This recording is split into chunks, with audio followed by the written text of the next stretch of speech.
থেকো পাগল হাসান ভাইয়া। সত্যি বড্ড মিস করি, আর আজকে তো বেশি বেশি করছি। তুমি যেখানেই থাকো শান্তিতে থেকো। রেডি হয়ে পড়েছি আমরা। আজকে আমরা দুজন আবার বেশ কদিন পরে প্রোগ্রাম। আজকে ওর হোম টাউনে আমাদের অনুষ্ঠান। তো আমাদের সমস্ত মিউজিশিয়ানরা চলে গেছে আরও 1 ঘন্টা আগে। এবার আমাদের সিঙ্গাররা যাবার পালা। আমাদের গাড়ি এসে গেছে, এখন আমরা উঠে যাব। ফটিকরাইয়ের জগন্নাথপুরে ত্রিপুরা সরকারের মাননীয় মন্ত্রী সুধাংশু দাস মহোদয়ের উদ্যোগে অন্যান্য বছরের মতো এবছরও পালিত হলো বর্ষবরণ এবং বাউল উৎসব। এখানে ধর্মনগর, আমাদের আগরতলা, তারপর কুমারঘাটের লোকাল যে শিল্পী অনেকে মিলে কিন্তু এই অনুষ্ঠানটা হয়েছে এবং টোটাল 8 জন শিল্পী ছিল।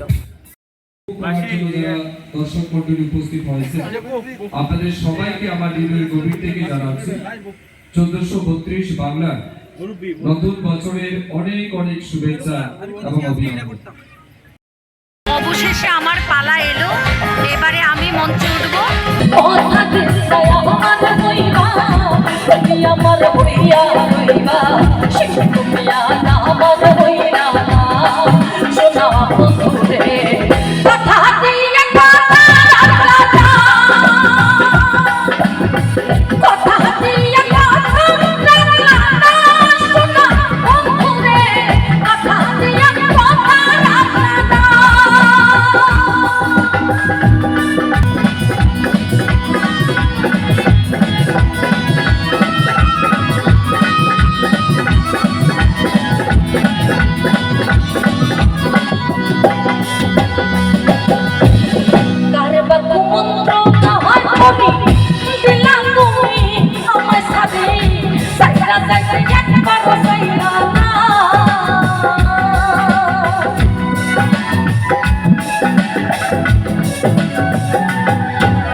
বন্ধু তোমার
অনেক সুন্দর ঠান্ডা পাতে গলের মতো লাগছে।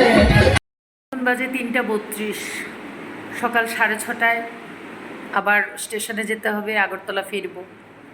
ঘুম তো বেশি হবে না, 1-1.5 ঘন্টা ঘুমাতে পারবো। এটা হচ্ছে আমার রুম। ডাকবাংলোতে আমাদেরকে থাকার ব্যবস্থা করা হয়েছে, কুমারঘাটে পিডব্লিউডির ডাকবাংলো। তো আজকে পাগল হাসান ভাইয়ের মৃত্যু দিবস এবং আজকের ডেটেই উনি সড়ক দুর্ঘটনা মারা গেছিলেন। আমরা যারা লোকগান বাউল গান করি তারা পাগল হাসান ভাইয়ার গানকে ফলো করতাম। উনি জীবিত থাকতে ওনার অনেক গান করতাম, আর এখন উনি নেই পর থেকে তো প্রতিটা মঞ্চে আমি ওনার একটা হলেও গান করি। তো আজকেও করছিলাম, মনটা খুব ভারাক্রান্ত ছিল।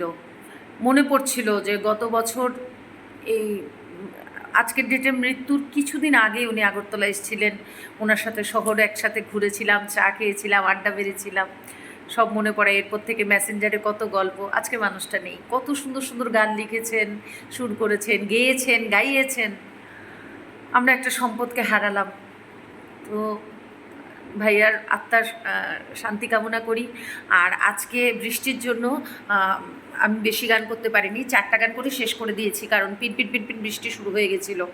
8জন শিল্পী প্রত্যেকে গান করছে এতগুলো করে। এবার শেষে যখন আমি উঠলাম তখন একটু একটু বৃষ্টি পড়া শুরু হয়েছে, তো আমি 4টা গান করেছি। ভালোই লাগলো, অনেকদিন পরে একটু কম গাইতে হয়েছে।